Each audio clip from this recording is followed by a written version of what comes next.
இருக்கிறது. ஆம், நம்முடைய கர்த்தராகிய இயேசு கிறிஸ்து இதோ சபையை எடுத்துக்கொள்ள முதலாவது வருகிறார். சபையை ஆயத்தப்படு, சபையே விழிப்பாயிரு. இதுவரைக்கும் கண்கள் போனபடியெல்லாம் வாழ்ந்து தன் இஷ்டத்துக்கு விடப்பட்ட சபையே, தன் இஷ்டத்துக்கு நடந்து கொண்டிருக்கிற சபையை விழித்தெழும்புங்கள். இதோ கர்த்தர் வருகிறார். கர்த்தர் வருகிறதற்கான வேலை நெருங்கிவிட்டது. ஆமேன்.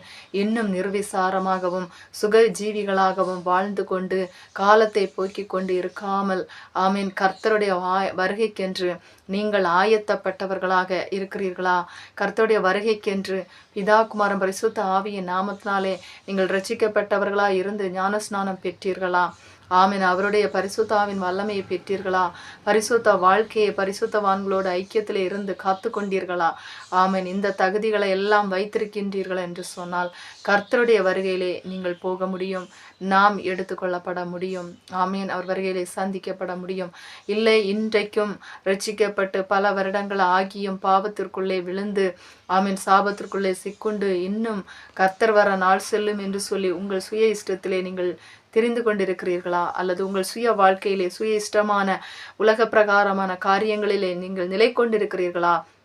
பாவத்தில் விழுந்து விட்டீர்களா?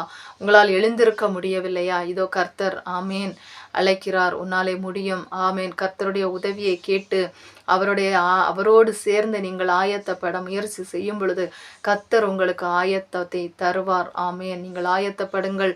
எந்த பாவியும் கெட்டு போவது கர்த்தருக்கு சித்தம் அல்ல. பாவிகளை, ஆமேன், ரட்சிக்கவே இந்த பூமியிலே கர்த்தர் கிறிஸ்து இயேசு இந்த உலகத்தில் வந்தார். அந்த வார்த்தை உண்மை உள்ளது. ஆகையினால் அவரை நோக்கி பாருங்கள். அவர் உங்களுக்கு உதவி செய்வார்.